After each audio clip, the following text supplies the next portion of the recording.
Okay, this is attempt 2. We're gonna be reading episode 3 of the Erieverse episode 3 script. I messed myself up there, but whatever. I want to address that the post I made a while ago. Yeah, I genuinely could not figure out how to fix why my screen wasn't like turning so I could hit the record button. Because keep in mind, my top right of my phone is destroyed. So I can't access the quick things. I have to manually flip my phone around like this, and then hit record there. That's how I'm able to do it.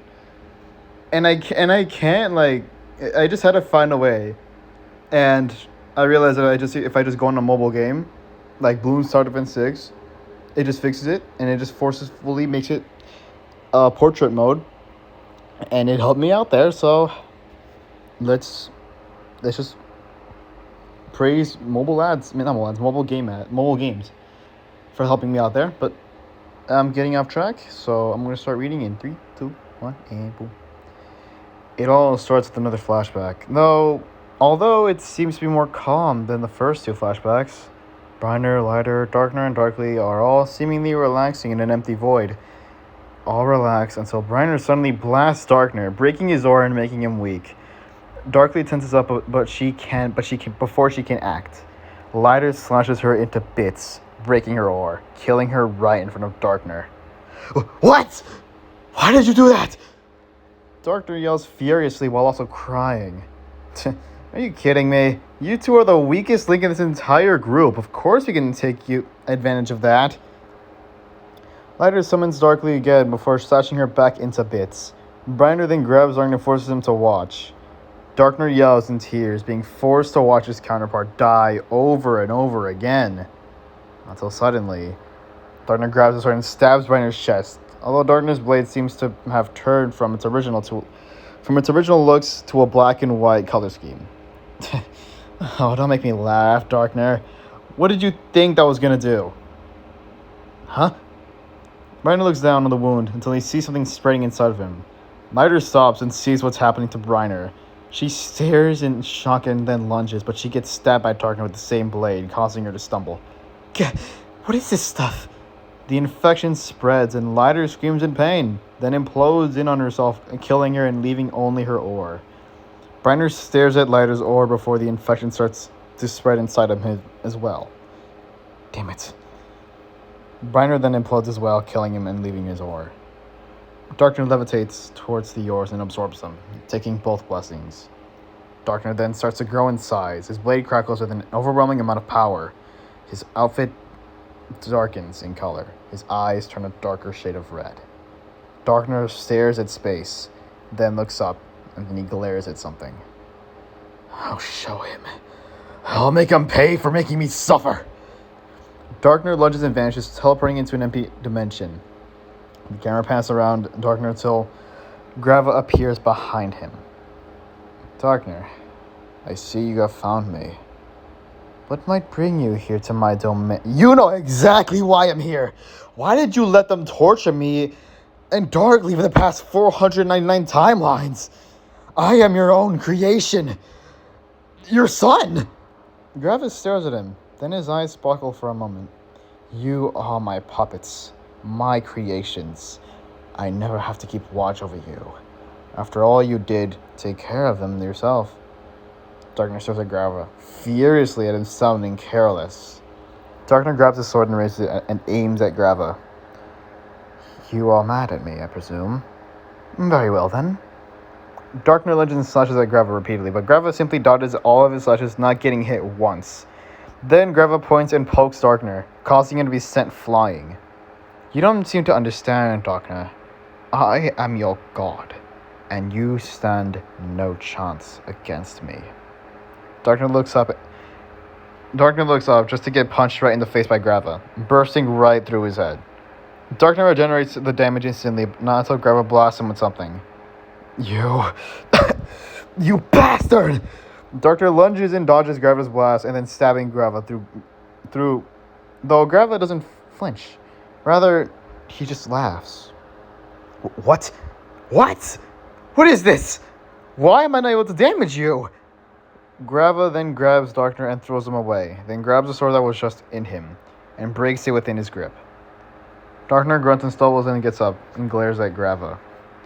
You don't seem to understand. I am way past you. More than double. More than by 100. More than the concept of infinity itself. To put it simply, Darkner, I am beyond your comprehension. Darkner gets up and regenerates his sword, and it gains the same color scheme of how he killed Briner and Lighter, and then lunges. Grava doesn't move as he thinks it's fine, and it's just an upgraded version of the previous blade attack. Darkner stabs Grava, though Grava this time doesn't laugh. The infection spreads inside of him rapidly. Out of panic, Grava grabs Darkner and tosses him aside. Then Grava channels energy into the wound, curing the infection. I see. You have improved and actually damaged me. Have it your way, then.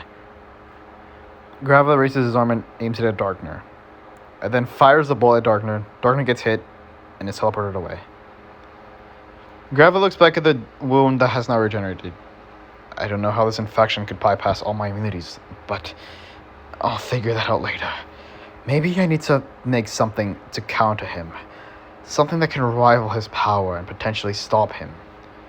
I think I have an idea. Grava uses his abilities to create something. As it gets summoned, Grava senses something and looks around back to see his other arm to check on the issue. Other Briners and Gliders are getting killed by that same Darkner. Holy shit, it's not good. Grava pauses and checks over the other timelines, and watches as more Briners and Lighters get killed from different timelines.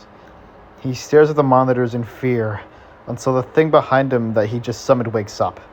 Grava turns around and grabs the thing and drops into it off in a dimension. Though Grava didn't exactly pay attention to where he left him, as he left almost immediately. The thing Grava summoned gets up, slightly confused until it sees a double-edged staff blade or whatever it is next to him. They pick it up and swing it around. Well, that was weird. The flashback ends, and it cuts back to Briner, who's still asleep after last episode, along with Becky, who is, also asleep. Becky then wakes up to a banging sound from afar. Becky opens his eyes to Corruptor and Oracle, bashing against a giant gravitanium rod, to which Becky looks over to see the Lighter, who most likely summoned it. I need to stop stuttering, for God's sake. What are you guys doing, and why are you so loud? Isn't it obvious, Becky? We're training and trying to break this rod made of gravitanium. And no, you can't consume it because it's way too wide and long for you to eat it properly. Corruptor bashes harder and eventually causes a crack. Finally, some damage! The crack regenerates almost immediately. Corruptor looks at the crack, vanishing. Damn it! Are you kidding me? That took so much effort! Remember, Koru, you have to train first rather than just thinking a punch to the face will be enough, or a poke with your tail. Ugh, but that would take so long. Oracle just stares at Corruptor before slapping him. No, what was that for? I don't know, just felt like it. Wait the fuck. Becky just looks confused before standing up and walking over to them. Becky raises his arms into a fighting gesture. You want to give it a try, don't you, Becky? Worth to see if my strength can crack gravitanium, you know? Alright, I'll give it your best, or whatever. Becky punches as hard as he can, rapidly at the gravitanium pole. He causes rather larger cracks, and it can't fully regenerate before Becky punches again. Lyda seems impressed by Becky's strength. She then raises her arm to pull something with telekinesis. Becky turns around just to get slammed by another pole. Ah, what was that for? Just testing your awareness. The fact you didn't notice me grabbing something shows you have good strength, but can't be aware of your surroundings at the same time. You have to be able to multitask in battling if you want to stand the best chance. If you don't, then it's less likely you will win the battle. You just bashed me with gravitanium. That hurts, you know. I would know. That's why I did it in the first place. Briner pops up behind Becky, basically jump scaring him. Ah, Bri, where did you come from? Weren't you just asleep? Yeah. My God. Anyways, Lighter pulls the pole he hit Becky with away. Becky places his hand on where he got bashed, rubbing his hand around it as if showing it hurt a lot. Yeah, let's forget about that whole issue. How did you sleep, Becky? Well, I was sleeping peacefully until you guys woke me up. Corruptor sits down and wraps his tail around the pole, and then gets back up and tries to pull the pole away, though it proves to be rather ineffective. Corruptor, a scrap of titanium weighs more than the concept of infinity itself. Don't even try to pull it or lift it. Besides, it's not like a thin thing like you can lift anyways. Corruptor stops pulling and pulls his tail back. Damn. Wait, wouldn't that mean you would weigh an infinite amount since, well, you have gravitanium inside of you? I hate that you're right. Shut up. Anyways, I'll check on everyone else to see if they're awake and, well, alive. Alright, Bri. See ya. Brian looks back at Becky before flying off in a blur. Rude. You'd even say see ya back. He tends to be like that. Besides, he doesn't like talking in general, so it's rare for him to speak. Unless he has to, like arguing with someone else or fighting an opponent. Right. Briner flies off to find Energier, and Energii just hanging out, talking to each other. He then finds Scar and Slashy, also, hanging out. He then finds Darkner and Darkly just waking up and hanging out. Briner feels a bit left out. Lighter doesn't do this to him, but he shrugs it off since him and Lighter did start and formed this group, so it doesn't bother him as much, right? Briner flies back to where he just was, not even a minute ago. I'll drink something real quick. Okay. Everyone seems to just be waking up, and some seem to be heading this way. That's good. Hopefully everyone slept well and got their, deserved rest. So, Bri, you got a minute? Yeah. What do you need, Becky?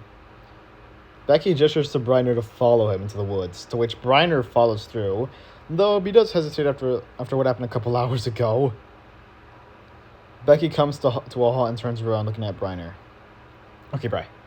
Now, before you think I'm going to start attacking you, since I can already sense you charging up that black hole beam at me, to which I'm not, since it will just mess us up.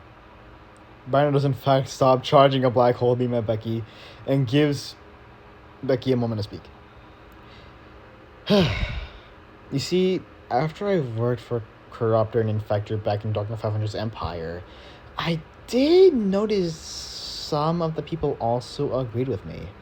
It's just that me, Corruptor, and Infector were main members of the rebels. Of the rebels, my bad. Everyone else was just a supporter rather than a member. Although, there was some interesting people I saw that were also against Dark Knight 500's Empire. Briner seems curious. Did I misspell that? I have no idea if I misspelled that. Holy schmuck. And moves in to listen to close... I keep stuttering. Briner seems curious and moves in closer to listen properly. And who might these interesting people be? Believe it or not, the true hosts of the other ores that Dark Knight 500 made are also against Dark Knight 500. The issue is they're all locked up in Dark Knight 500's kingdom, which is next to the throne room, which is where Dark Knight 500 resides and spends most of their time in. Okay, I would just say screw it and go for it, but I do have to ask, how powerful are they? Because if they are weak and can't do much, then it's not worth going for. But if they are strong and can hold their own against other true hosts like me and Lighter, then we can add them to this group. I'd say they're worth going for. They are strong and are actually really well trained. Heck, I think they all teamed up and were lucky enough I think if they all teamed up and were lucky enough, they could beat Dark Knight 500. Though, not be able to kill him, obviously. That is way hard to do. Interesting. Alright, let's do it, Becky. Wait, is it just us going, or are we bringing someone else with us? Well, Bri, I did actually tell someone this a while ago, but we never actually had the chance to execute it. It's Corruptor, isn't it? Corruptor leaps out of bush and scares Briner. Hell yeah, it is! Briner then blasts him out of panic. Corruptors remain scattered around the floor until liquid comes out of the remains and corrupts another bush. Corruptor reforms from the bush, essentially regenerating completely. Well, that's overpowered. Also, don't do that! My bad. Anyways, let's get going since we probably don't want Dark 500 to wake up. Wait, how do you know he's asleep? I'll explain that later. Now, let's just go. Becky opens a portal with his powers to Dark 500's empire. Briner and Corruptor leap in first before Becky goes in and closes the portal. Briner gets his first impression of Dr. 500's empire. It's very dystopian yet very urbanized. Cities expand for what seems like forever. People are publicly tortured for crimes they committed, and there are a bunch of people fighting to the death. It goes to show how, well, dark Dr. 500's empire really is when it comes to its laws and people. Man, how do people survive like this? That's the cool part. They kind of just do, since everyone is assigned to one of the following 4 ores, which are all the ones I use. Corruptor face palms and sighs. Here we go again. To put it simply, Bri, when someone here is born, they are all assigned either uranium, greyite, plasmanium. They're either assigned uranium, greyite, or plasmanium, each org having their own advantages and ways it can impact your looks. Care to explain what each org does? Also, while you do that, just guide us to where Dark 500's empire is. Okay, it's gonna be a long journey, so just don't lose track of me, okay? Alright, Corruptor, you think you can... Corruptor? I'll be here! Brina looks up, and Becky does as well. Something grabbed Corruptor. Crap, I should have anticipated the uranium mob would be after me and Corruptor. Well, let's get this party. Briner blasts the uranium mob without the slightest bit of hesitation, killing them immediately. Well, that was lame. You could have at least done something more brutal, but I guess it saves us time. Just explain the yours, please. Right, my bad. Becky leaves him just a gesture to camouflage himself, to which Briner does the same. I said Briner. Well, what about Corruptor? Can he camouflage and also see us? He can see us but can't camouflage. Although there is a solution to that. Remember how Corruptor mentioned his ores are liquid? Yeah, what about it? Becky grabs an empty capsule and holds it up. Corruptor looks up and leaps up and then transforms into the liquid that fits right in the capsule. We can just keep it. My fucking god! We can just keep him in here while we go. He'll be fine, don't worry. Alright then, let's just get this over with. Becky leaps and Briner follows with ease. So, which ore should I get started with? Uranium, greyite, or plasmanium? Uranium sounds like a cooler variant. Okay then. Uranium is a radioactive ore that can be so toxic even its own wielders and other ore wielders struggle to keep it around without getting poisoned due to its radiation levels being so incomprehensibly high. Uranium grants the ability to regenerate an immense agility and speed, increased strength, and the ability to fire uranium missiles, similar to what Oracle can launch, which I know you haven't seen, but I already presume you've used your description ability on them, haven't you? Yeah, though that was probably already obvious since I do it every time I meet a new opponent or ally. Figured, but moving on. I mentioned true hosts earlier. Those true hosts are Niter and Sparkitzy. Or Sparkitzy. Sparkitzy. It can be whatever. Niter is seen as the stronger one against Sparkitzy, but that's besides the point. You see, Niter has blades for arms, which are made of uranium, along with his scarf, which people mistake for his tongue, but it's really not. Why do people mistake that in the first place? He's a frog, and frogs tend to have long tongues. So I can see the vision, but also because his tongue is the same color as his scarf. But that's irrelevant right now. Can I maybe get a descriptive explanation on his looks so we know who to release? Yeah, I'll get to that. He's around 7'10", so around the same height as you. He has green, black, and gray, and a little red on his legs and bladed arms. His eyes are black, but his pupils are green, and he has uranium right on his chest to his stomach. Okay, then what about Sparkitzy? Me and Sparkitzy didn't exactly get along well, but it's probably because I may or may not have taken her snacks when she was, well, eating them. Honestly, hearing that from you doesn't surprise me as much. Considering you ate Scar and Slashy whole back to back, and even he was just about to eat me during our battle. Can we just not talk about how I ate you guys? I just feel like I'm getting called obese for eating you guys. Yeah. Anyways, go on. Right. Anyways, Sparkite C is rather weak physically compared to Niter, but it's backed up by her ability to use electricity to attack others. Being able to make mechs from nothing, using her tails as an advantage in case she has to. Why does it say she has to go on to hand-to-hand combat. How exactly does she use her tails if she's physically weaker? It's because her tails is her main power source.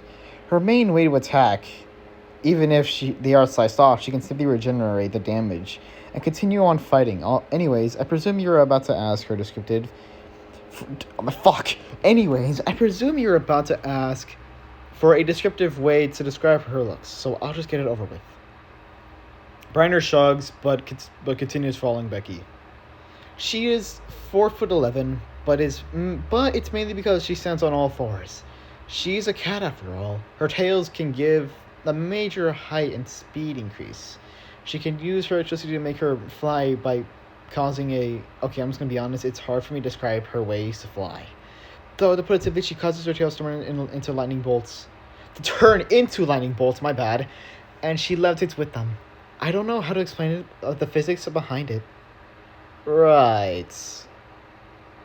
Briner sees something in the distance. A giant castle. Is that Dark Knight 500's castle? Huh? Let me drink this real quick. Okay. Becky turns around to see the giant castle and turns back to Briner. Yeah, we're getting close. Follow my lead. I'll get the others to fill you in once we free them from Dark Knight 500's prison. Are you just saying that so you don't have to say another paragraph in speech? Yeah, and also I probably won't be able to describe everyone before we even arrive. Briner eventually reach a window of the castle and they see Dr. 500 sitting in his throne, asleep. Becky feels something wiggling in his pocket, and it's Corruptor trying to get out. Becky slowly opens the capsule and letting Corruptor out. Corruptor leaps out and reforms his figure, and then looks down on Dr. 500. So, how do we get in? Also, where even is the door to the prison? Becky points behind the throne chair and sees Briner, and Briner sees the door has a lock. And how do we get in? It's quite simple, actually. Corruptor's a liquid, so he will go under the door and release them. Then, once he signals we're all good, you teleport us inside the door so we can simply teleport out and bring everyone back to our dimension. Sounds like a good plan, but how do we get Corruptor down there safely without alerting Darkner 500? That's where I come in. Since I can camouflage in Corruptor sealed, I'll have to go down there myself and drop him off there. After I'm done, I'll come back to you and we wait for Corruptor signal. Sounds good? Alright then, let's get started. Even though I could just teleport down there. Becky nods and leaps down. Corruptor goes back in the capsule, and Becky keeps it behind him. Becky runs across the room and reaches the throne. He then goes behind it and opens the capsule for Corruptor to slip down the door crack. Becky then runs back and climbs up the wall to reach Briner, and they both wait. And now we wait. Briner and Becky look down on the door, waiting for Corruptor. Corruptor slips back out the other side of the door. He walks around and sees everyone is snoozing.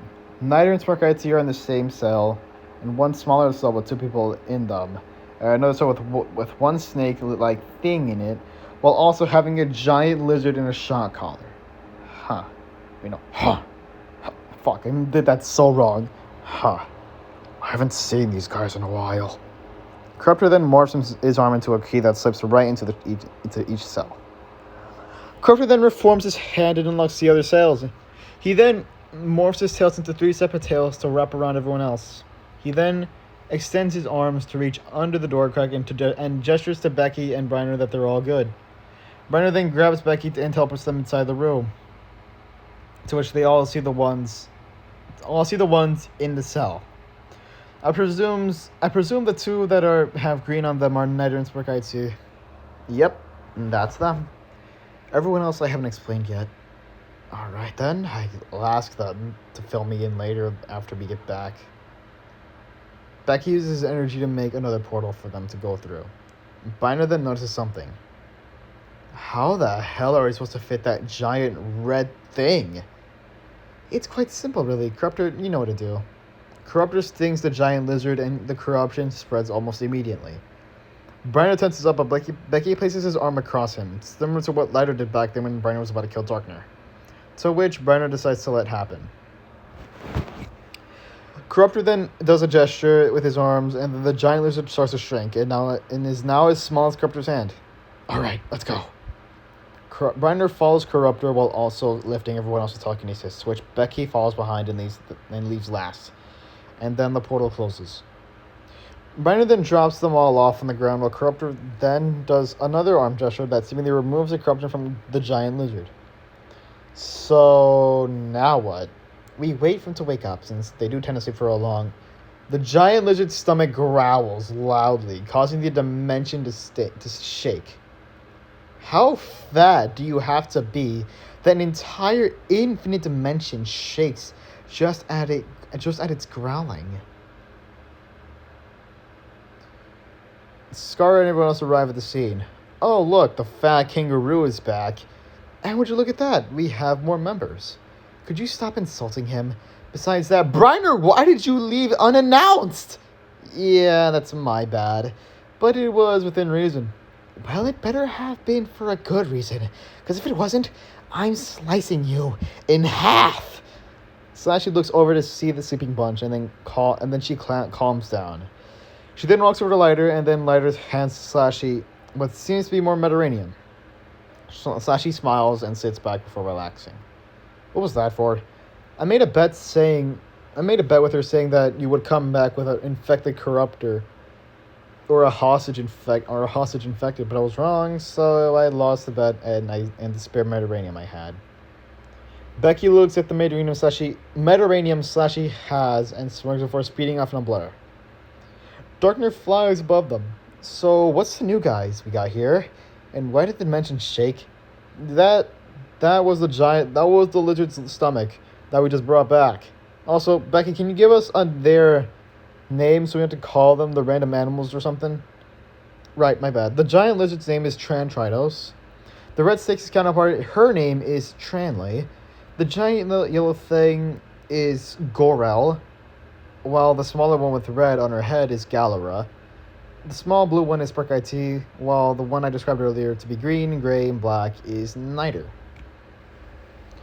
Slashy gazes at Sparkite. Her eyes sparkle. She's so cute! Niter wakes up at Slashy's voice. Huh? Oh, beat him out! Niter then dashes off in his green blur, then comes up with the tree then trunk and slams Galera with it. God, Niter, you... Oh, we're out. Galera reaches over to shake Gorel, to which Gorel opens an eye and to see that they are in fact out of their cells. Oh, we're out! We're out! Niter then nudges Sparkite. She doesn't wake up though, so he just lifts her with his scarf that he also is able to control all by himself. Niter then looks over to see Corruptor, to which Niter nods at him before he walks over to the tree and sits down, to which he lowers Sparkite and pets her while she sleeps. Slashy walks over to Niter, since seeing how they resemble each other in their own unique ways. She then reaches over at Niter, but hesitates before she fully waves at him. Niter notices and waves back with his bladed arm. Slashy then is about to gesture something to him, but she stops and heads to sitting down. Becky appears out of nowhere and yanks the Mediterranean Slashy had.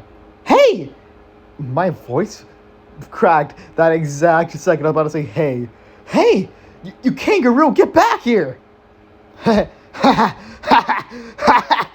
Becky laughs and eats the Mediterranean right in front of her. Slashy immediately slaps Becky. Oh. You know, Scar, I see why you call him a fat kangaroo now. More on the fat part, you mean. But, yeah. I'm gonna drink my yogurt again. This yogurt is delightful. Anyways. Niter sighs before flying down to Bryner. She then looks over at the new members to the group and seemingly tenses up at something. Brandon notices Lighter tensing up and decides to use his description ability on all the new people. Briner gazes for a bit before he shakes his head and then checks on Tranley and Trentritos. He shakes Tranley slightly to wake her up. Tranley instinctively wakes up and wraps her tail around him immediately. Who are you and you dare? Tranley stops and sees it's Briner and immediately calms down. Oh, it's you. Honestly thought you'd completely been wiped from all the timelines from now, but I've been proven wrong. Apparently. So how are we gonna wake up that giant kaiju-like lizard if he makes his dimension shake by being hungry? It's fine. Tranley slithers over to Trentritos' head and gently places her hand on his head. Channels energy from her plasmanium on her neck. Wake up, my child. We have been saved. Trentritos opens an eye and leans towards Tranley's touch, and then lets out a soft growl, showing affection towards Tranley. Briner watches this heartwarming scene. He turns to look over at the other blessed ones.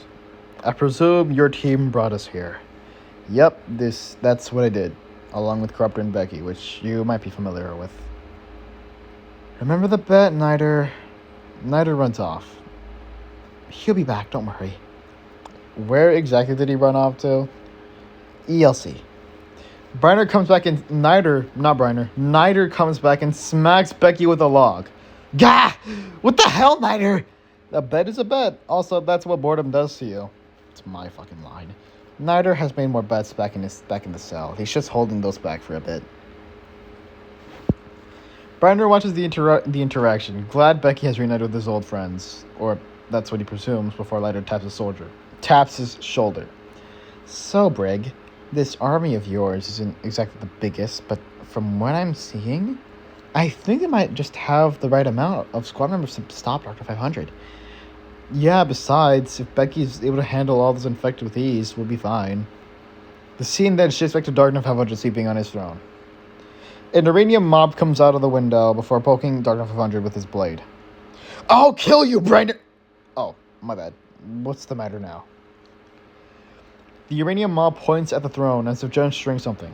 Oh, sure, just don't take too long. Besides, you know how aggressive Nider can get once he awakens his uranium blessing. The uranium mob moves to the back of the throne and unlocks the door before it slams the door behind them. You know, this is getting boring. I could just send another horde of infected towards them and hope to at least infect one of them. But where's the fun in that? I got no reason besides them taking my own. And whatever, Energy wasn't much to me. Anyways, but damn it, I do like Energizer though. The uranium mob bursts through the door and makes loud screeching noises. What now? The uranium mob makes a monitor that projects all the cells being empty before displaying an imprint of what seems to be liquid from Corruptor. Darkner stares at the screen before immediately becoming furious and throwing his sword at the uranium mob, which gets destroyed immediately. Oh, actually, move a little bit real quick. I think that's better. I will fucking kill them if I have to now. Oh my god, this is why I had to do the portrait lock thing. I will fucking kill them if I have to now. Darkness 500 retracts his blade from the uranium mob's head, to which it regenerates since he wasn't using the infected blade. Darkness 500 opens up a monitor and then presses and holds something. Send in all the infected. You two better show up to fight alongside me. Darkness 500 glances at the uranium mob. You better make sure to bring the strong units too. And you're coming along with me, alright? The uranium mob nods before flying off into the pit, where then hordes of infected appear. Oh my god! Okay. And all stand in multiple formations. I want Briner and all of his members dead and infected now. All the infected roar in agreement. Darkness 500 then slashes a portal open, and all the infected go into the portal, and Darkness 500, along with the Uranium Mob, Greyite Guardians, and the Plasmanium Force, arrive and go in. Darkness 500 portal closes behind him, leaving sparks to fly around. One of them lands, revealing a foot of an unknown character. The scene abruptly switches to Briner's dimension. Everything is chill. Everyone seems to be having fun, and the blessed ones are introducing themselves to everyone. My name is Niter Era 500. I am one of the two Uranium True hosts, and this is my counterpart, Sparkitesy. I'm so glad I get to meet all of y'all. It's always fun to see the new faces all the time. My full name is Sparks Eteria Zai Era 500, but you can call me Sparkitesy since I like it more. Briner mutters to Becky, long-ass name for a small cat, but better than whatever Darkness was doing back in the old timelines. Anyways, I'll introduce my friend, my bestie, Galera. You can calm down, Sparky. You've introduced me well enough. Anyways, my name is Galera Greyite. Not sure what it's supposed to say Greyite 500, but I guess it says Grit now. My name is Galera Grit 500. I am the only true host of the Greyite Ore, since the other isn't exactly a true host, rather a failed experiment, Gorel, who I may or may not treat like a child. I am not a failed experiment, Gar, and stop calling me your child. I'm 2 feet taller than you. Besides that, yeah, it's true. I'm a attempted clone of Galera that went wrong. Hence why I keep looking a bit deformed, but able to keep the same color scheme of Galera. Anyways, here is to the biggest ore hosts I've ever seen. Big T! Or Trantritos. Trantritos leans over to reach the microphone, and lets out a simple breath before immediately backing out, seemingly a bit shy, and he looks at Tranley for support.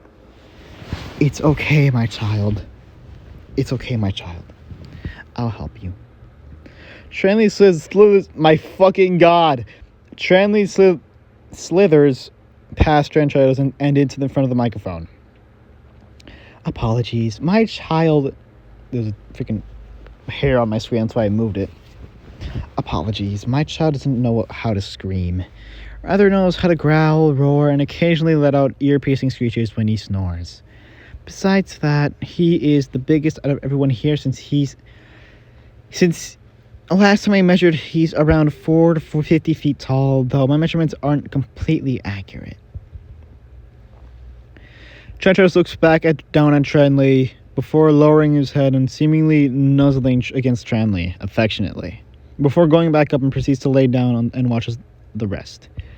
My name is Tranley Plasma 500. I am one of the two true Plasmanium hosts, Trantritos being the other. Trantritos is my child. We may not seem related, but I found him when he was a baby, and he grew up, trained, and under my care.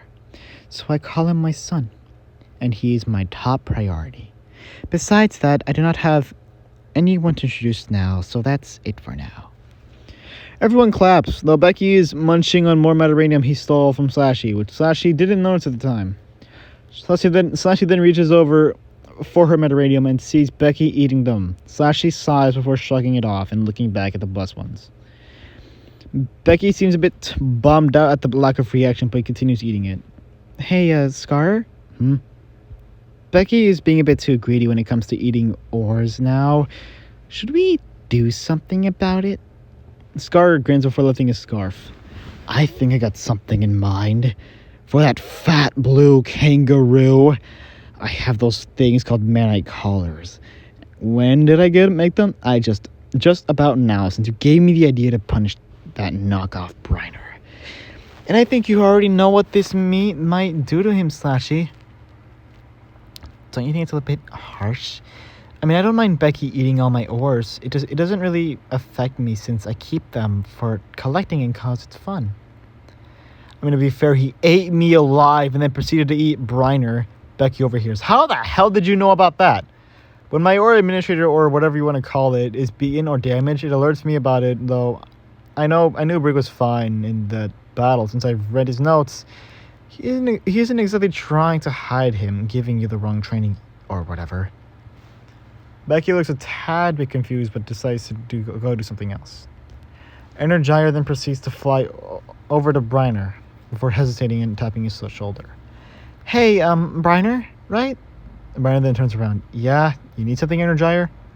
Just wanted to ask, when are we doing the training sessions? I don't want to rush you or anything, just, asking because I'm curious. Probably maybe tomorrow, if not, then after tomorrow. Energizer picks up the day and then flies off. Energizer can be heard cheering before going quiet, feeling a bit embarrassed at her loud reaction. Sorry, muscle memory. When I get good news, or I don't know, just ignore what I did. Briner sighs. Before turning over to look at the others, to which Lighter walks up from behind and places her hand on his shoulder. Maybe we are ready, though. We could wait for a bit, Lai. Maybe we can recruit more members sooner or later. Yeah, I think we have the perfect amount. Glad we have this settled and we're open to more members. Lighter then decides to do something a bit much to Briner. Lighter proceeds to poke him. What was that for? Lighter boops him. You did not just do that. Maybe I did. I could do a bit more if you'd like.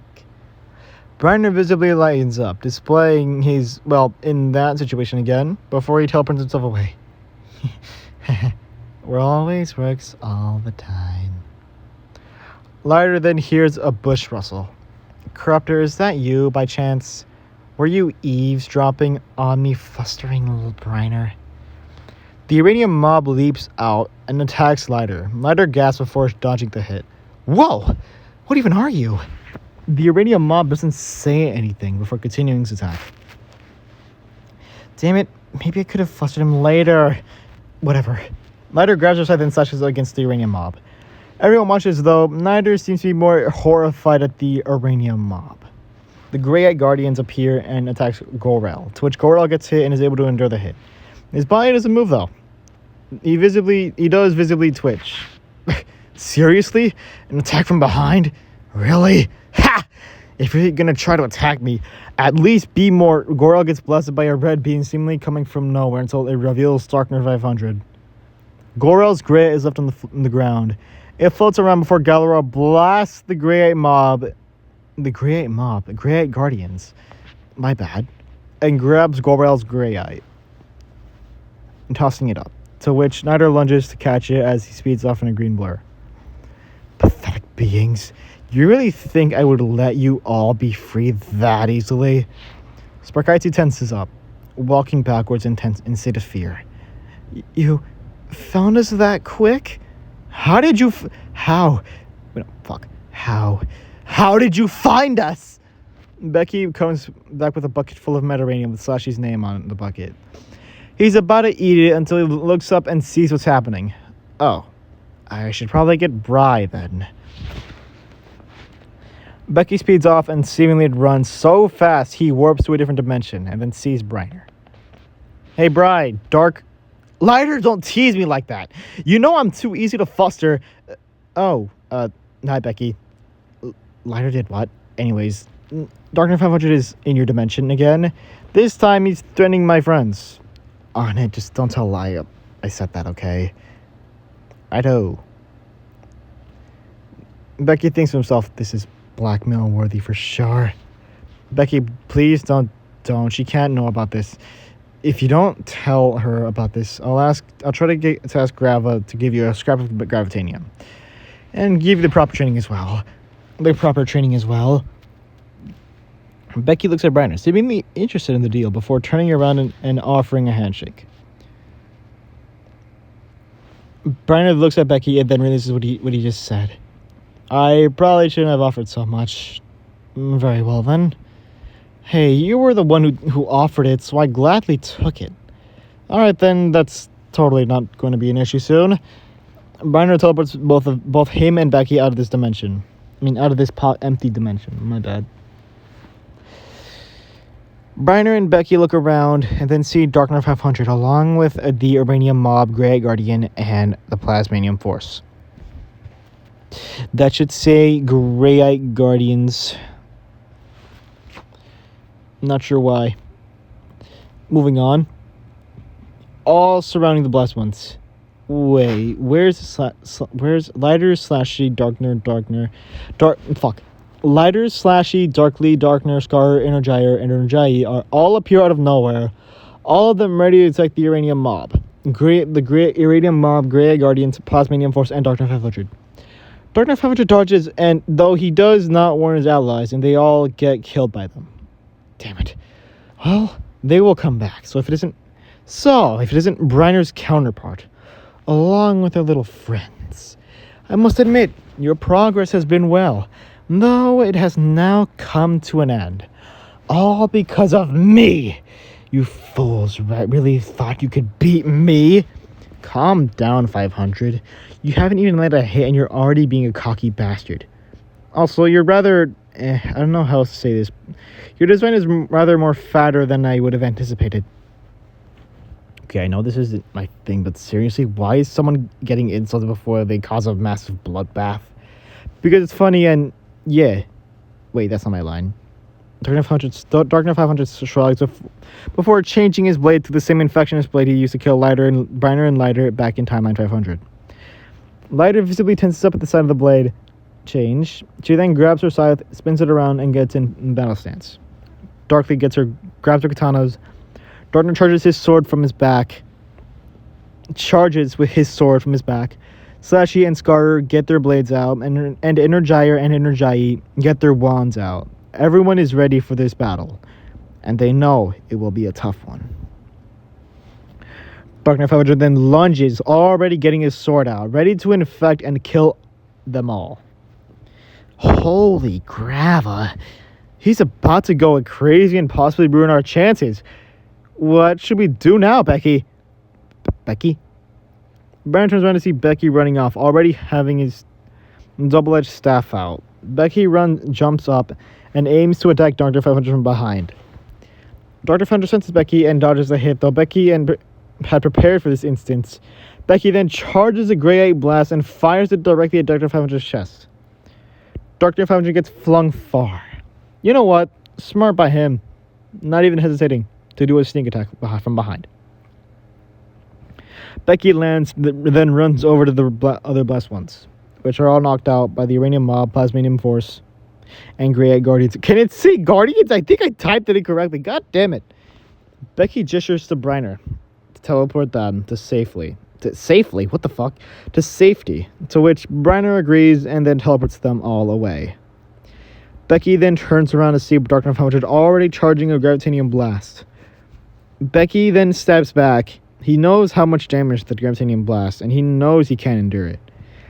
Lighter then summons a barrier, to which Darkly and Darkner, Energizer, and Energii do the same. Slashy and Scar arm themselves up. Slashy transforms into her battle form, while Scar's mana glows brighter. Then Becky charges... What the fuck? Oh, come on, not again. Becky then proceeds to charge up another Greyite Blast and keeps it charged for later use. I thought this position would help me out, but I guess not. Briner teleports back and makes... Oh my god, it keeps happening too much. Briner teleports back and makes a barrier to add on to the other barriers made by everyone else. You think that's enough barriers to protect us from the blast? Yeah, if I remember correctly, he only possesses 3 Gravitanium ores. And if one barrier can handle 1 Gravitanium Blast from me, then it's likely that 6 barriers will be able to withstand this.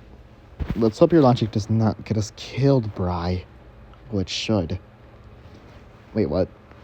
Darkner 500 then fires the blast. The blast does crack all 6 barriers, though it doesn't budge in time before everyone would get blasted. Briner, along with everyone else, moves out the way and all aim to attack Darkner 500 from different angles. My god, there's so much saliva in my mouth. It keeps making me stutter. Okay.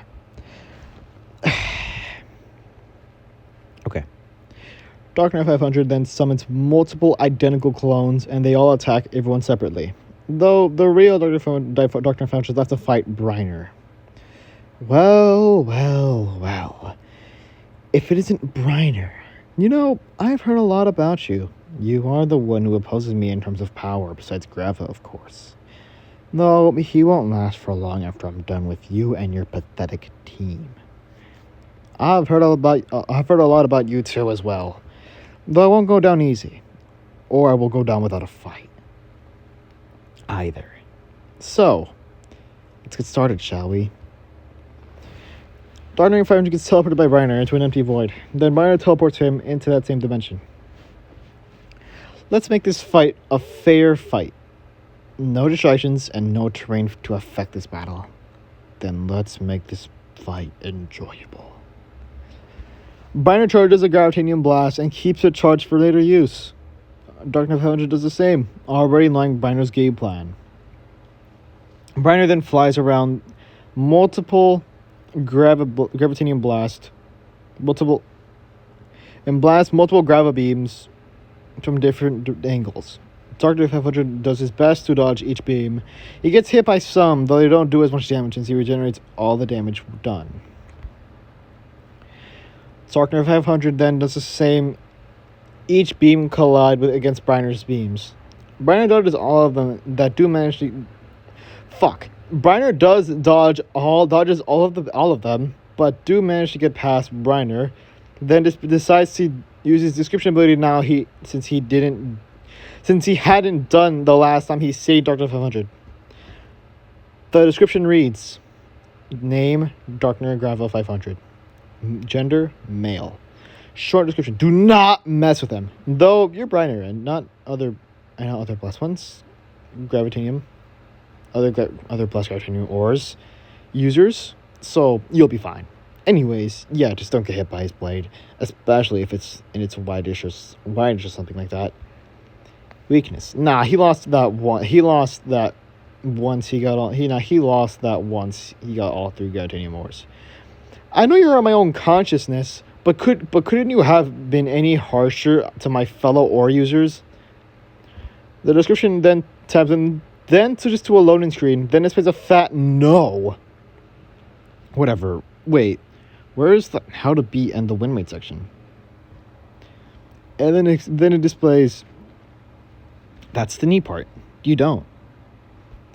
Briner's eyes twitches before he gets hit by a beam. Briner then gets slashed multiple times by Dark 500. Dark 500 then switches into the Infectionist Blade, to which Briner dodges his Gravitanium Blast, to which Dark 500... he dodges and uses his Gravitanium Blast, to which Dark 500 gets hit and his body completely disintegrates. Dark 500 then proceeds to regenerate all the damage. He tries to regain his battle stance before Briner lunges and rapidly kicks at him, keeping him in a damaged state for longer periods of time. Enough! Dark Knight 500 fires his Gravitanium Blast, and it engulfs completely obliterates Briner. Though without Briner tossing his Gravitanium up so high so it does not get blasted, after Briner's body completely disintegrated, he immediately regenerates out of nothing.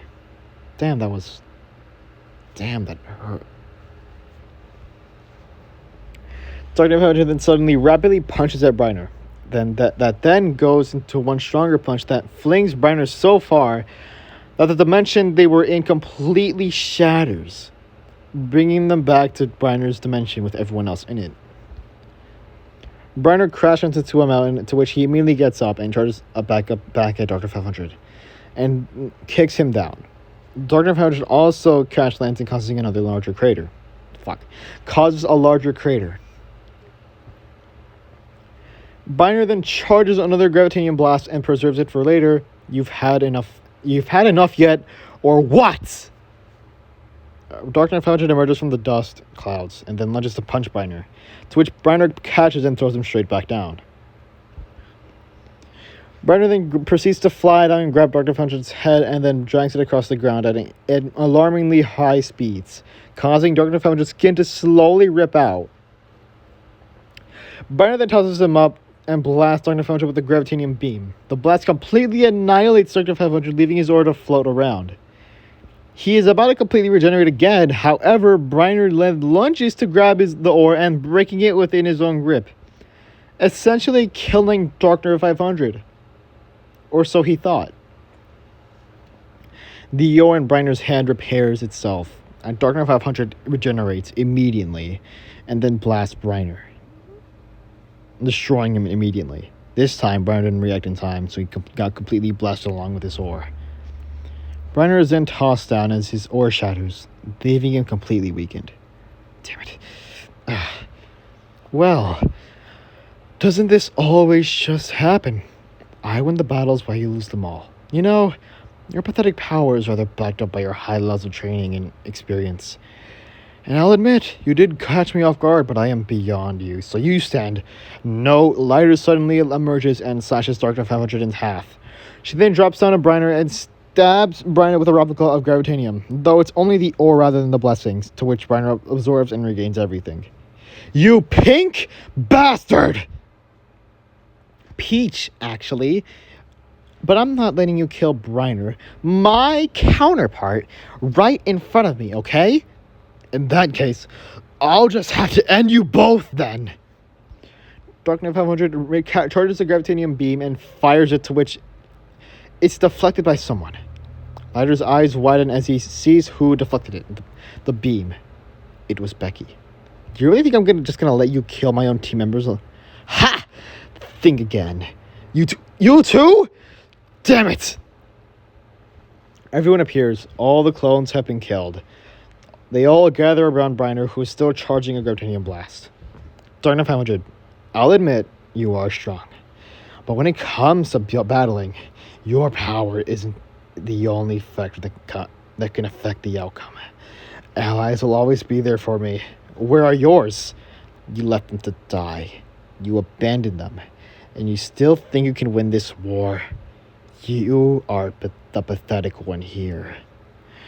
Everyone charges up their strongest blasting move. They all fired at Darkner 500. Darkner 500 then summons a bear to protect himself. It cracked, so he slashes a portal open and heads back to his empire, knowing he couldn't survive the blast. Coward. My eye is itchy for some reason. I might have to make this a two-parter. Actually, no.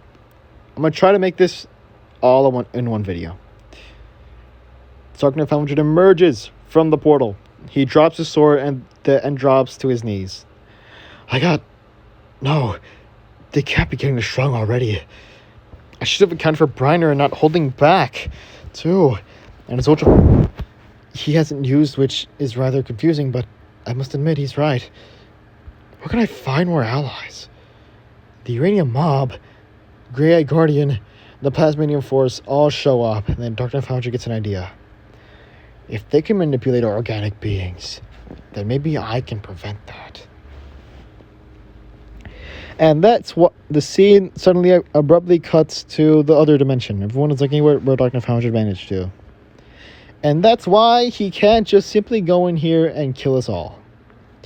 He can't beat us, he can't beat me, but he can't beat all of us at once. Though it's more likely he's going to have an advantage in this empire, so for now on, let's just stay here until the next arrival of him. Everyone nods before they all head in their own directions, though the one stayed behind is Becky. So, Bri, you probably need the new Gravitanium, don't you? Yeah, I do. You want me to come to Gravelos with me? I mean, sure, but how exactly do we get... Briner smacks Becky with a pole, and that knocks him out. Then Briner smacks himself with the same pole, knocking them both out. Gravel turns around to see, they both appear in Gravel's dimension. Gravel turns around to see them both. Bri, what the heck? Oh. Yeah, sleeping and thinking about Gravel takes you to, his dimension. To Gravel's dimension. My eye is in pain. God damn it, bro. You could have just told me so I could have fallen asleep myself. Silence, you! Gravel looks at Briner, gazes for a bit before blinking. I see Briner has experienced an unexpected attack and broke his oar. Care to explain more how that happened? I was fighting Darkner 500, and I got caught off guard with a sudden gravitanium blast of his. And it didn't throw my ore up in time, so it got destroyed along with the blessing you granted me. I see what makes you think. I see. And what makes you think I will give you the blessing again? Because I am all of my friends' leader. I'm more looked up to by the others. And some even believe in their only hope. Heck, I even made my own silence. You've proved your point. Grava moves his hand to his chest and then places it over his chest eye. Grava then does the motion while holding his chest eye, making a symbol with his arms that then becomes a gravitanium ore. Here's your blessing again, Brina. Don't get it destroyed this time. And if you do, you better have a good explanation why you broke it. And why I should give you another. Briner bows as a thank you before placing a hand on Becky's shoulder. Oh, Bri, don't think I forgot about the deal you made with me, and don't act innocent. You know what I'm talking about. Briner looks at Becky. Damn it, it's fine. Damn it, fine. Grava. Yes, my child. Okay, I don't tend to ever ask this, considering last time we had someone who had multiple powerful ores. But can you maybe give Becky a gravitanium blessing? If not that, at least give him a scrap of the gravitanium ore instead. I'll play my guitar for you for a piece. You have a guitar? Since when? Silence, Briner. What is this guitar you speak of? Briner flies over to Grava and then whispers something to him. Oh. That would be rather enjoyable. Very well then, Becky. You may play your music. Sweet. Becky pulls out a bass guitar just out of nowhere and put the strap over his head.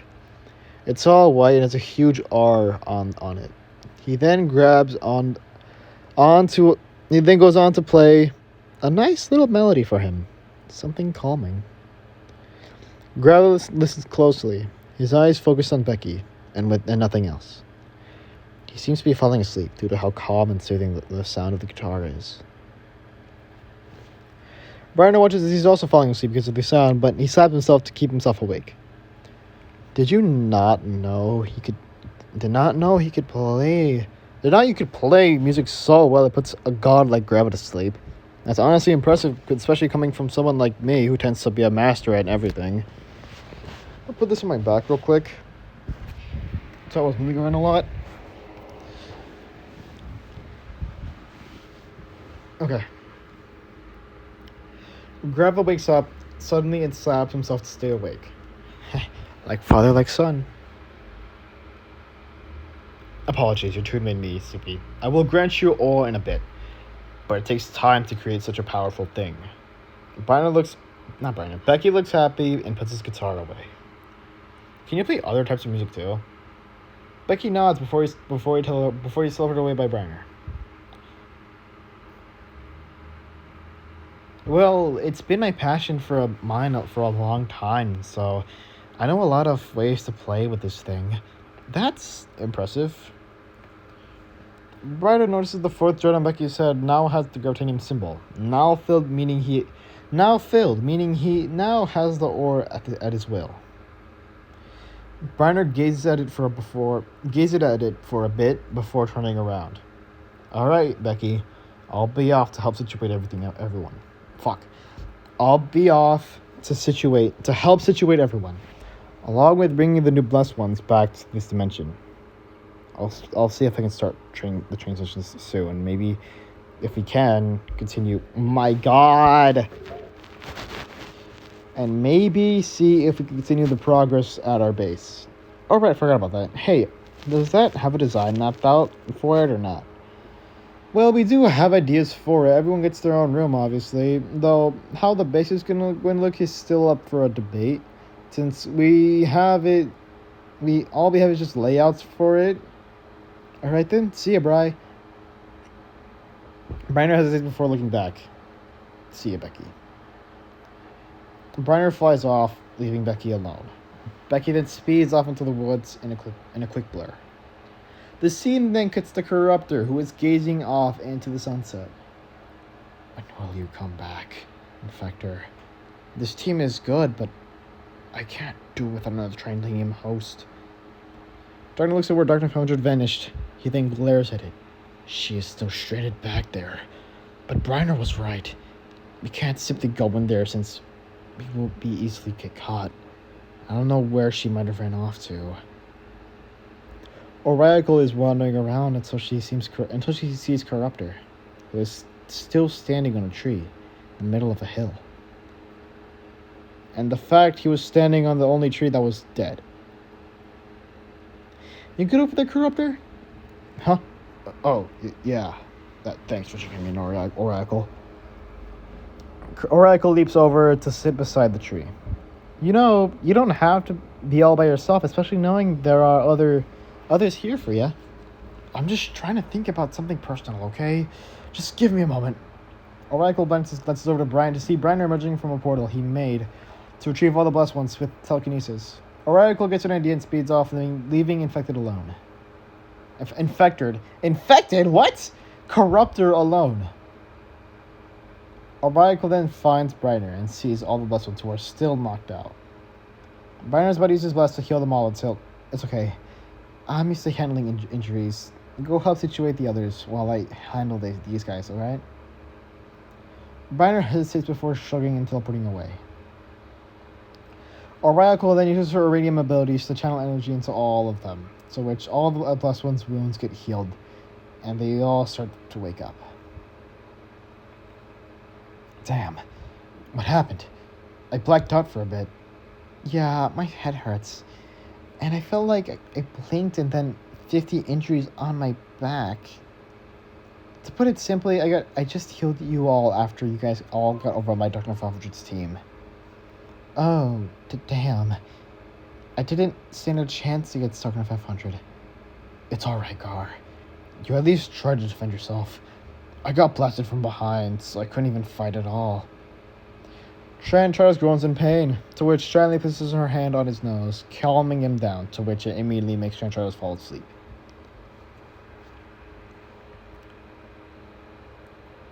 Also, you might want to help your corrupted friend over there. He seems a bit down and didn't want to talk to me. And when I walked up to him, I can help. He talked to me about this when we still knew each other. Sparkite leaps surprisingly high despite her small size, and that's besides Corruptor. Hey, Koru? Corruptor looks down and sees Sparkite. Oh, hey, Sparky. Sparkite uses her tails to climb up the trees branch by branch until she reaches him. You want to talk about Infector? Honestly, I've just missed her a ton. She was just basically me, but female. And it's not like I loved her or anything, I just missed her company. Sparkite places a paw on his shoulder, and then wraps her tails around him. Not tightly though, rather gently, as it's her way of hugging others. It's okay, Karu. I know one day we'll go, and we'll find her once we find a possible place on where she can be. I might not be able to have been there, but I want to make sure you are feeling well and not have to face with the issues of being alone and not being with someone you deeply cared, not being with someone you deeply cared for. Corruptor glances over at Sparkite and then places a hand on her head, petting her gently. I just miss the feeling of being around. Fuck. I just miss the feeling of her being around. I felt more wanted with her around, and wanted and more appreciated by her. And now that she isn't here for me to feel the same way, then what am I to everyone here? A nobody. You're not a nobody to me. You're my friend, Koro. And I'm glad we are. You make me feel so included as well, but since you did involve me in a lot of things back when we still were together before the split. So don't say you're a nobody when you aren't to some of us here. Corruptor glances over and turns to Sparkite, then hugs her tightly. I can't thank you enough, Sparky. Sprite hugs him as tight as she can, with her own arms, and then eventually let go. Let's head back with the others. After all, training sessions start tomorrow, and we don't want to miss it, do we? My eye is itching, so that's why I probably keep saying, because I'm trying to, itch my eye a little bit. Okay. My god, this position is not helping at all. Okay. I think I'm good here. Corruptor looks at her and smiles before standing up and carrying Spaghetti back to where everyone usually meets. The scene then shifts to Scar and Slashy. Both are seemingly sparring with each other. I know this isn't supposed to be taken seriously, but at the same time, I am not losing a battle, no matter what kind of format it is. Slashy dodges a hit from Scar. You want to go all out on a spar? If I'm about to lose, then hell yeah. If I'm about to lose, then hell yeah. Slashy gets hit and is sent flying, though she spreads her blades out and then they turn into gliders. She then glides down to Scar, my bad. So be it then. Slashy swiftly slashes at Scar, then comes back and cuts him again, at a rapid and fast pace. Scar looks around, overlooks will try to predict her next direction, but fails and gets hit again. Damn it.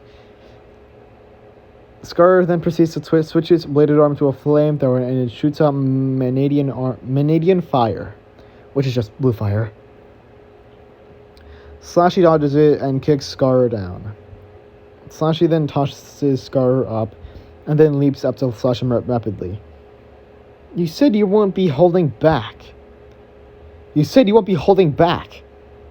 Slashy's bladed arms glow a brighter teal. Then neither will I!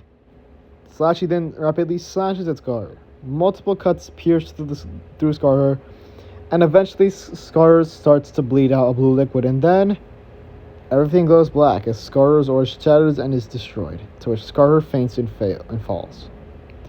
Now before being caught by Slashy, to which Slashy lays him down as she uses her Maiderium to heal Scar's wounds, and then speeds off to retrieve spare manite from Bryner. She eventually finds Bryner. Hey, Brig? Yeah, Slashy? So, I may or may not have sparred with Scar, and I might have gone a bit too aggressive and shattered his aura. Yeah, that was uncalled for, you know. Ah! Scar, where did you come from? You killed my clone, Slashy. I have multiple set up, you know. Do you always have one out or something? Heck, are you a clone right now?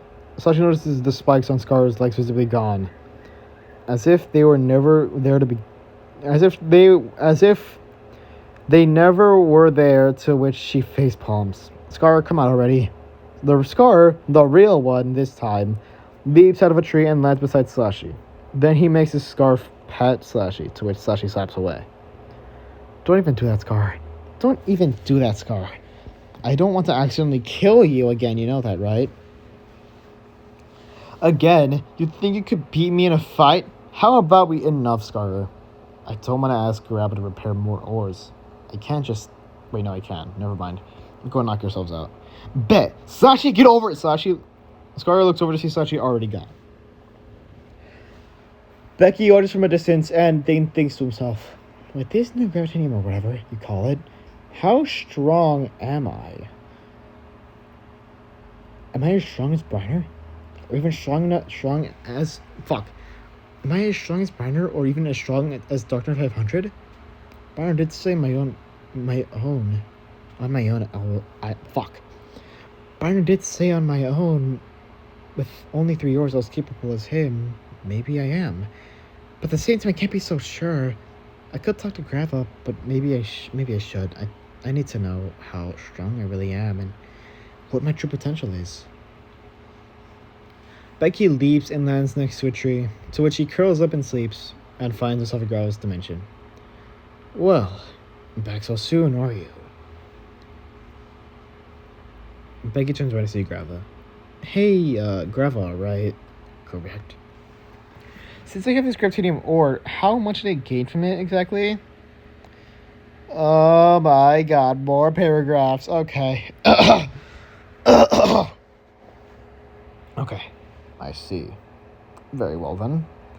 Would you like me to explain it in a more simpler, or would you like me to more simple way? I do have plans, you know. Very well then. To put it simply, you have reached new heights in your power and in every stat in general. Along with the new form you possess if you harvest the true power of each ore.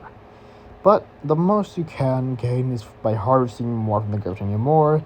The ore itself grants you what binaries likes to call a ultra form, which grants a new potential for you, new powers and abilities, along with more immunities. One immunity to any sort of damage. One being immunity to any sort of damage that isn't from the fuck.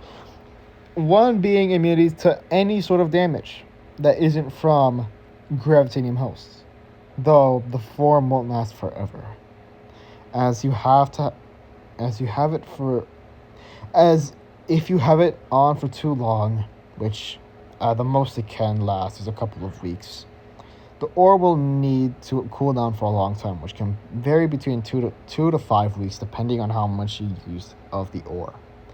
That was more simpler way to understand truly harvesting the ore. That was more simpler. The more simpler way to truly harvesting the ore. Affirmative. The longer description would have filled this entire page. Wait, what? Grab teleports Becky out of the dimension. Should probably stop blaming from Brainer. I can't just murder things like use them. The scene then cuts to Dark 500, who is flying around his empire in search of someone specific. Someone he knows is willing to help. Dark 500 eventually spots something glow for a second, and then flies down to that glow. Dark 500 does a gesture at a wall in an alleyway in his empire that then opens and reveals a dark and furnished room. Well, you are here rather earlier than I anticipated. Shut it. Tease me one more time, and I'll just leave. I'd make the droids myself if you're gonna. I already have. But since you want to be so aggressive with me, then maybe I'll just accept your departure. Dark 500 stops and then turns around.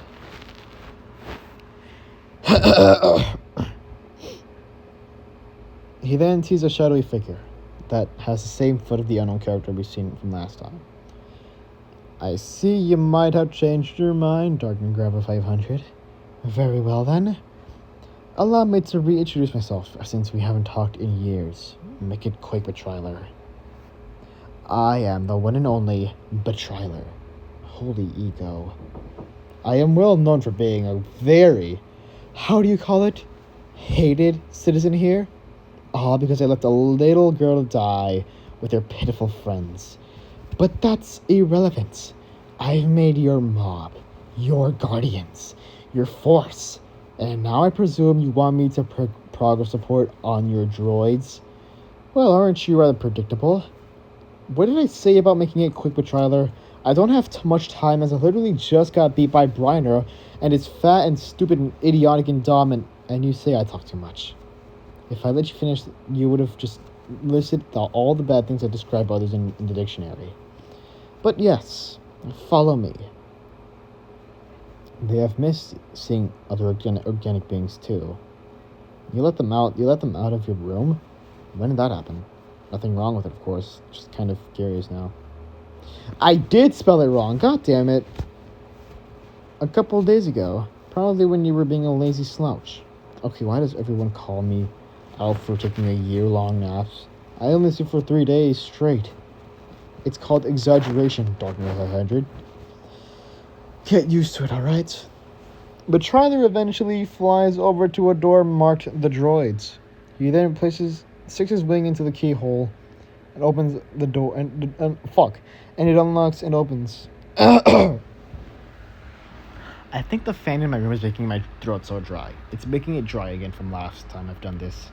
That's why I haven't done it a bit. It's just a little weird in my throat. I don't know why. It just feels weird. It just feels weird. Okay. He then sticks his wing in the keyhole and it unlocks and opens. Dark Knight 500 sees 4 droids, all 4 of them representing Briner, Lighter, Darkner, and Darkly. Well, have fun with them, Dark Knight 500. They would love to get along with new friends. Didn't you say I've seen them before? Correct. Though they were deactivated at the time, and only had the mindset of toddlers who just learned that eating mucus from their nose isn't healthy. Was my AI system that bad back then? Well, glad it has improved over the years, right? Yes, it has. Yes, it was back then. And I'll admit, it's meh at best right now. The droid that looks like Briner then sees Dark Knight 500 and then walks up to him. The droid's heads... On the droid's heads, there is a duct tape marked with a seemingly though permanent marker saying Droid B. Hello, newcomer. My name is Droid B. I am very glad to meet you. Would you like to meet my other friends? My other fellow droid friends? Dark Knight 500 looks like Tyler. They can talk. Cool. I'll admit, I don't like giving positive reviews on things. Like, apparently they rated, like, fuck. Like, giving positive reviews on things I like. Things like the, apparently, rated the best restaurant in my entire empire. And then cuts to Dark Knight trying out something that looks completely amazing as food, to which Dark Knight 500 seems to like it at first, giving a reassuring nod, as if approving of this dish, and then yells out, "Overall buns! Never make me food again!" Yeah, you never really tend to give credit when it's needed. Kind of a bad habit of yours, I might admit. Though it fits your character perfectly, and matches with my own personality description. My god. You have personal descriptions of everyone? What's Gala called in your personal description? Personal description. Easily exploitable, sensitive, popular girl. And her counterpart is Guardian that is a pacifist, and he is a bum. I see why you're so hated now. You exploit people at a young age. I like that. Giving others trauma and makes it easy to exploit them, you know? Droid stands there, not understanding a single word that they're saying until the other droids notice Dark Knight 500's arrival, and they all fly up to him. Droid BL flies over and seems to tap on Dark Knight 500's shoulder, to which Dark Knight 500 Dark Knight 500 grabs her arm and tightens it. Relax, 500. It takes a long time to repair these things, you know. Dark Knight 500 stops and lets Droid B move her arm. Ow. All the droids return to Dark Knight 500 and stare at him. Before they all get their weapons out and they all get ready for a fight. But Trilla then presses a button and they all shut down. Sorry about that. They tend to be rather aggressive when one of them gets damaged. So kind of like a defense mechanism. Kind of cool, but what if they get hacked by some sort of virus? That's the neat part. They don't. They have a security system that just prevents the AIs from being controlled by other beings. Heck, elements of not even Darkly can hack them, and she is able to hack things beyond my capabilities. That's great. How exactly does that work? They have their own sentience, and hacking or infecting them with a tech virus would be ineffective and just wouldn't do anything to them. To put it simply, they are immune to being corrupted or hacked. So they can still be manipulated mentally. Droid B suddenly comes alive. Not affirmative.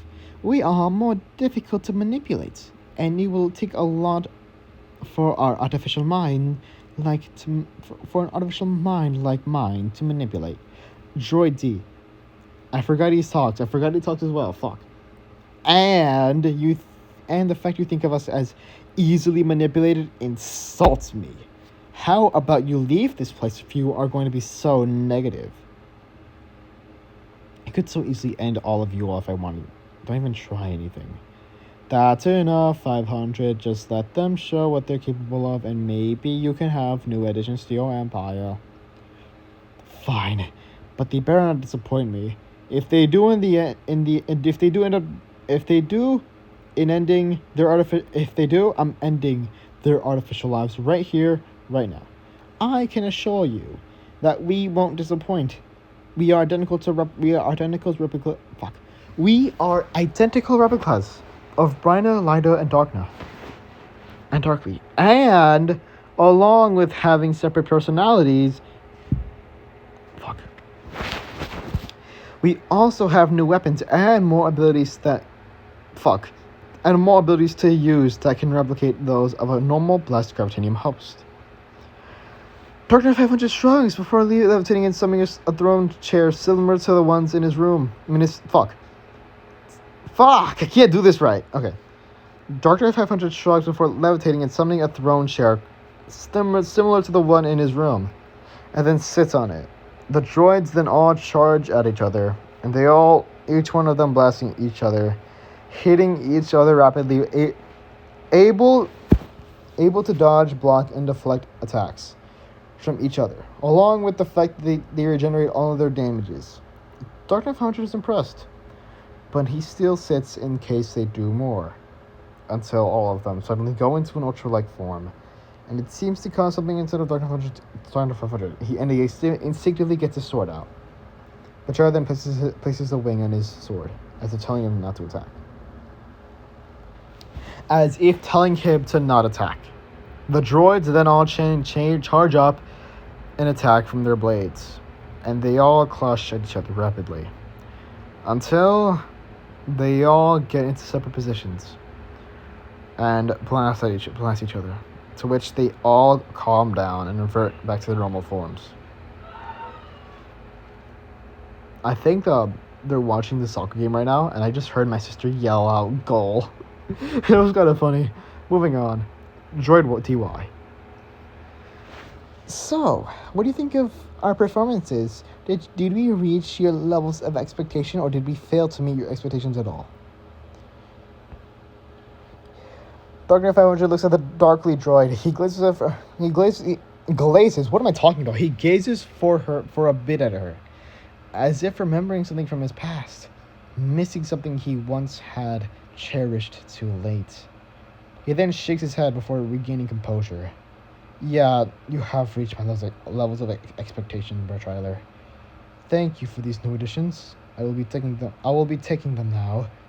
Oh, don't think it will be that easy to take them. I may have forgotten to tell you, but I want something in return if you want to take these droids. And that will be... bring me back that grey-eyed host you have imprisoned in your throne room. I want to talk to her and remind her about her status in this world. How she is mine to torture, mine to traumatize, and I'll make sure her counterpart watches everything go down. Whatever, I'll just restore your citizenship, since Galera was freed from her cell along with the other blessed ones. Betrayal looks at Darkna 500. What do you mean she escaped? She does not deserve to be free. She deserves to be both physically and mentally tortured for what she's done. You tortured her for being a girl when she was a baby. Exactly. She deserves it. Whatever. Just accept my offer, and I'll make an offer to kill her once I return to the dimension she's in. Fine, but you better fulfill my promise. Right. Darkna 500 uses telekinesis to lift on teleports all the droids and himself away and into Darkna 500's throne room. Alright, you four. There are going to be some new adjustments to your everyday lives. So from now on, first, you will listen to me on first command. Anything you will do will be under my notice, and you will have to be careful with your actions. I can't have any of you leaving without my attention. Second, I will only allow you to go into different dimensions under my command. This is for your safety and to make sure you aren't manipulated and turning against me. Why might that be an issue? I've already had 3 instances with that issue occurring, and I would like to avoid that happen again. So please, don't wander off to random dimensions or multiverses without my notices either. You understand? All the droids nod. Very well then. Now I'll be having my rest. You all may be free to do whatever you wish to do while I sleep, as long as it does not involve leaving this dimension. All the droids look at each other before they speeding off into... Oh, fuck. All the droids look at each other before speeding off into the Empire. Dark Knight 500 sighs and sits in his throne, and presumably rests on his throne. The scene then abruptly cuts to Nider, who is in a similar position as Dark Knight 500. Sparketsy, you do think you can check on Dark Knight 500's Empire to see if anything's happening in there, in case he has more things planned for us? On it. I can't do Sparketsy's voice or Nider's voice that well anymore because of the throat issue. Fuck, it's not going to be good for the next episode. That's not going to be good for the next episode. That's not going to be good. Hey, Sparketsy uses her tails to summon a monitor for the electricity. She stares at the monitor for a moment until she notices some things, actually. Hey, Nider, you might want to see this. Nider looks at Sparketsy's monitor, and then his eyes widen in panic. Shit, that is... Galar comes in being carried by Gorel. Hi, guys. Now, how have you... Galar sees the monitor, and then her eyes widen in fear. She then reaches over to grab Gorel's hand, to which Gorel looks confused until he sees the monitor and then wraps his arms around Galar protectively. No, it can't be. The monitor displays a trailer flying around the Empire and eventually meets up with the droids. Galara stares in horror at the monitor. She then starts to tear up, to which Gorel comforts her, knowing how she feels at this current moment. We must tell Briner and everyone else. We can't have this go under his attention before it's too late. Gorel continues to pat Galara and keeping her comfortable. Okay, I'm gonna move again. This position is not helping me out at all. I'll alert him. You guys keep watching in case I miss anything. Sparketsy and Gorel nod before looking back at the monitor to see what else may be in play in Dark Knight 500's Empire. Nider is running at high speeds, then uses his scarf as a compass to Briner's location, to which it points in a seemingly random direction, and then Nider follows it and finds Briner. Brig! Brig! Briner turns around, seemingly completely flustered as he was just talking to Lighter. Wait, did she just... Shut up, we don't talk about it. What happened now? Whatever. Anyways, Dark Knight 500 has made new things for us to deal with, and we might have an issue that they look identical to you. Lighter, Darker, and Darkly, and seem to have similar capabilities to us. That's not good. Can you give me a moment? Lighter then suddenly does a dismissive way at Briner, and then does a gesture to Briner that can almost immediately cause him to whiten up and completely faint. Is he? Yeah, no, he's gone now. Not dead, but he'll be out for a while. Tell him that I'll see him after tomorrow. I have a little something planned for him. Right, did you, tell him something that caused him to... I told them him and Ur can adjust their features as their will. And it includes some specific body parts he likes. Why are we actually having this conversation and not worrying about others overhearing this? Hey, don't worry about it. I'm heading off to Briner to do something. I'll tell Briner about this later. Any questions before I head out, Nye? Despite the rumors I've heard about omnipotent lad Brig over here, is he really like that when he gets flustered? Or, yeah, it is. He can't handle it, specifically my charm, when it comes to who flushes him the most. Well, that's ironic. Like I said earlier, the rumors I've heard are kind of being proved, false, especially considering he falls to his own female counterpart. Lighter then dismisses Nider with a small wave before flying off into the distance. Briner, huh? Well, this is gonna take a while, but may as well take him to... Wait, why did I come here again? Alright. Nider speeds off. Briner eventually wakes up, still keeping his white and blue glow. Huh?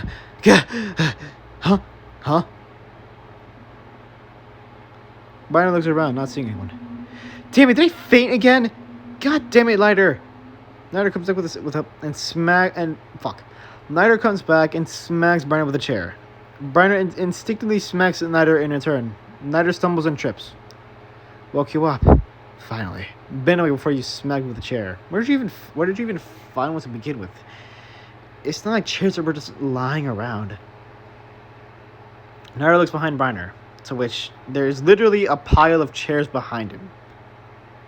Anyways, what do you need? Okay, finally. I'm just going to repeat what I said word for word for the last time. Naira takes a deep breath. Dark Founders made new things for us to deal with, and we might have an issue. They look identical to you, lighter, darker, and darkly, and seem to have similar capabilities to us. Well, isn't that just great? First, be getting hit by lighters. Never mind.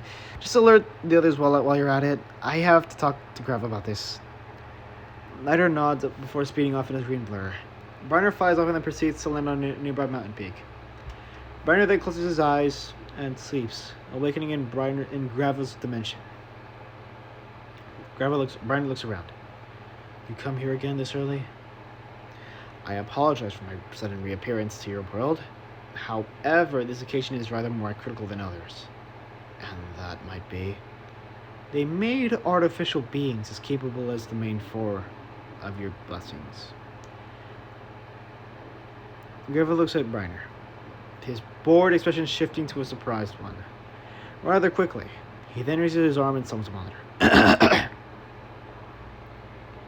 By chance, did you manage to get a description of them? I must know everything before you depart. No, I do not. Grava sighs and closes his monitor, and then looks over at Briner. Do you have some sort of way to prove it, or... Yeah, I do. Give me a sec. Briner then teleports away, then comes with Sparkite. Sparkite is asleep, though. Is this one of the last ones I saw in your dimension? Yes, indeed it is. Grava floats over to Sparkite and leans over to her level and pokes her. Wake up.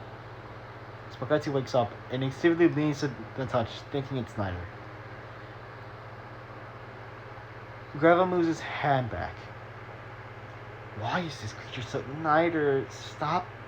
Enough patting. We've already... Hey, Sparks, we're not Snyder. Sparkite senses up and looks around. What? Where am I? You're all good, Sparks. No need to worry. It's not like Grava is going to... Grava was about to blast Sparkite as soon as Briner was about to finish that sentence. Do not even think about it. She is a vital member to this group. Grava stops and gives Sparkite a chance. So, why am I here? Your friend Briner told me about you having proof of these new issues to this world, so where is it? Sparkite spreads her tails and uses her electricity to make the monitor and the replay again. Grava stares at the monitor before suddenly tensing up and his eyes widening in panic. He then immediately punches the monitor. Sparkite stumbles and at the sudden aggression by Grava and takes a step back. So now we have duplicates? I mean, that's what I saw, and it seems there might be another ore that may have been forgotten about since I haven't seen much trailer in millennials. Another ore! Well, I think I might have pissed him off, Greg. It's okay, Sparks.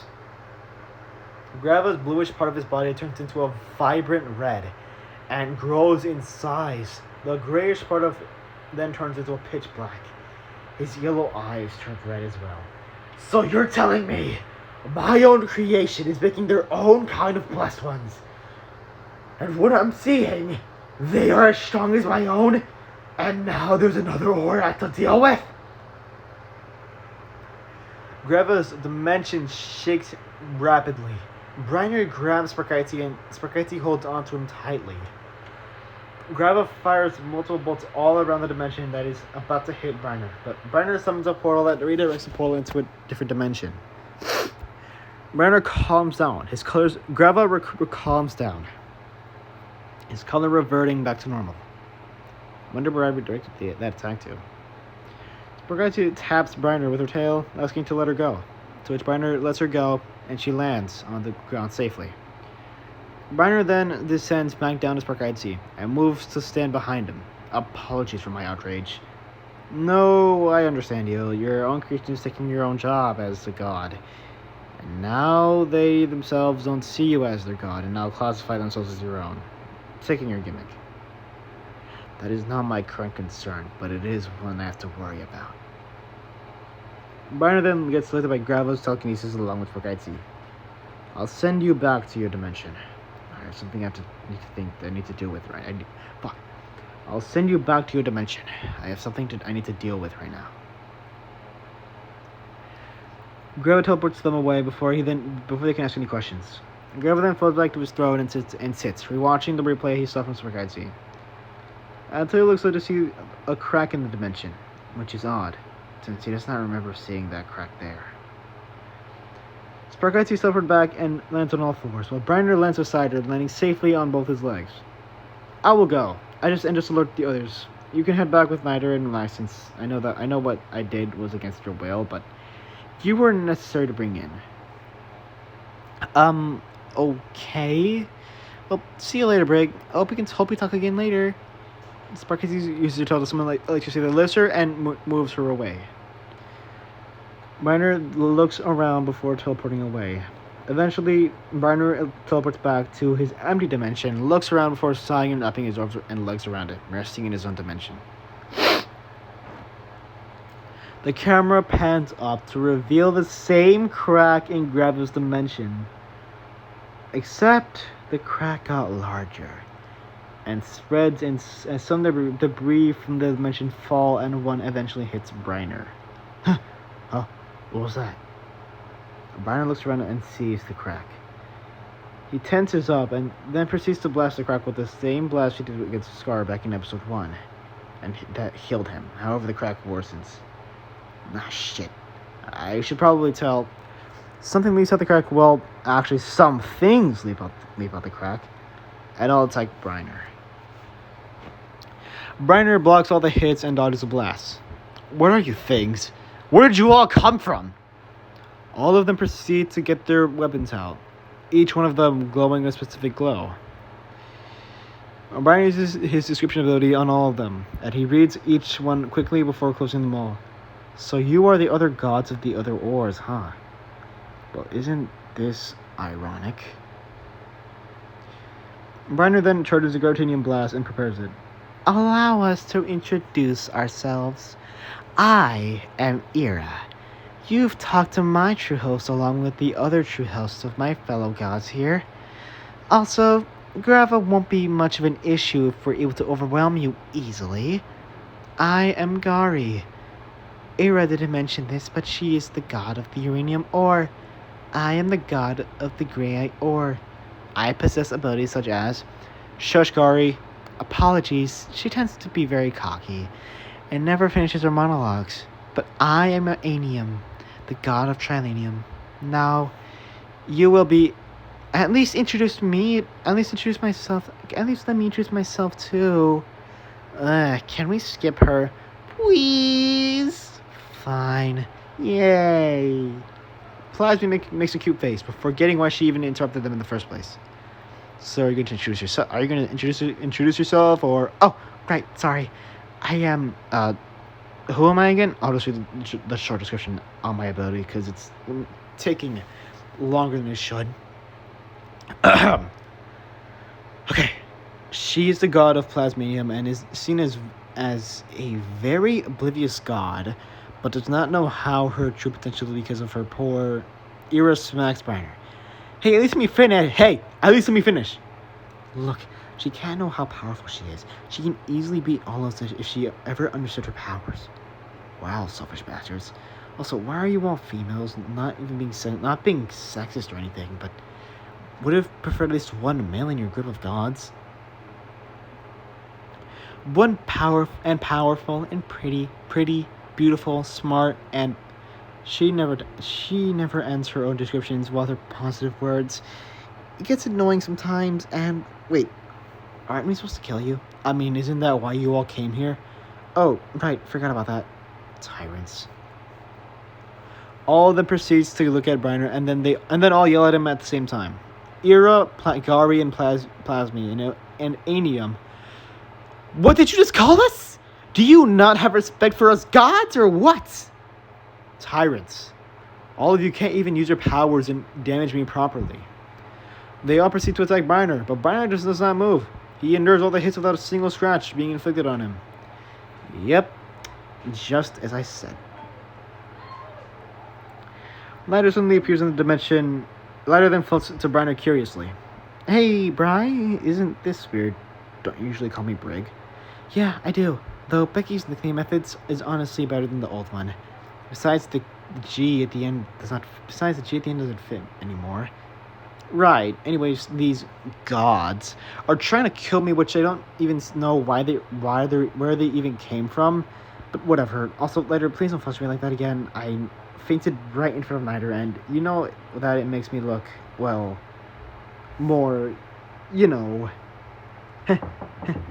that was my bad. Anyways, you want to deal with these gods or not? Briner proceeds to blast all of them, and then lives with telekinesis afterwards, and then traps them in a gravitanium cage afterwards. You think that most gods are powerful, but yet they get killed or completely humiliated. Yeah, that's true. Though, from what I read these gals can be pretty useful if they receive the proper training and if we are able to bond with them. Interesting. Although, alright, no, can we postpone that to next episode? Shush, we can't fourth wall break, remember? Especially if we're next to some characters who are unaware of it. Right, sorry. Anyways, since we can't have this... Wait, this thingy is about to end. Oh, right, that needs to happen. This is fourth wall breaking, by the way. The scene abruptly cuts to Gorel flying around the sky, holding Galera until she gets hit by a lightning bolt that Briner dodged, with summoning a portal, and Gorel's body changes after getting hit. You look different. Did you get a haircut? Huh? Well, I did get my head spikes adjusted, so technically that counts. By the way, this is the time I actually redesigned Gorel. That's just live along with it, okay? Oh, that's nice. The scene then cuts back to Briner and Lighter, still in the empty void. Though Briner's colors darkens after being lighted off screen. Let's just take these to Gravel and rest afterwards. Yeah, let's do this. Let's do that. Briner teleports all the gods away, and then they're all set to Gravel's dimension. They all look around, and Gravel comes from behind, looking at them menacingly. All of the gods in the cage all turn around and see, and all count to the opposite side. Opposite side? I lost my train of thought. Opposite side of the cage. Seems like I have new things to deal with. The scene then comes back to Briner's dimension, to which Briner and Lighter teleport back to their world. Well, I'm off to rest. See you later, Lai. Oh, I hope we do. Don't tease me like that when I'm about. You're kidding me. Don't tease me when I'm about to. Lighter suddenly hugs him, and Briner lands up, but not fully white. Lighter eventually pulls back from the hug and leaves with a dismissive wave. Briner calms down and sits next to the tree, and then notices a campfire. He walks over. Oh my god, that keeps happening so often. And then a campfire. He walks over and sees all the blessed ones, all the other Ors, Becky, Oracle, Scar, Sashi, and Corruptor. Aren't you all having a good time? Everyone waves at and greets Briner.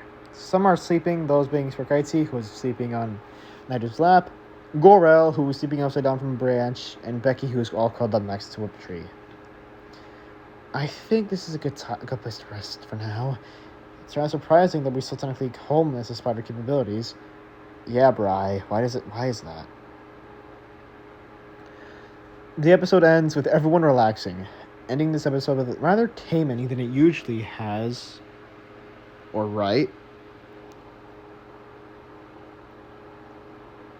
Not sure where the or right part is. After this is first I'm actually gonna have an after credit scene or post credit scene. Target 500 slashes a portal open. and all the droids walk in front of it. They all get their weapons out, ready to attack. And that is the end of the Erieverse Episode 3 script. I anticipate this will take 2 hours. I don't know how long this recording is, because I can't check it without accidentally turning off my phone and just end the recording right there. So, yeah.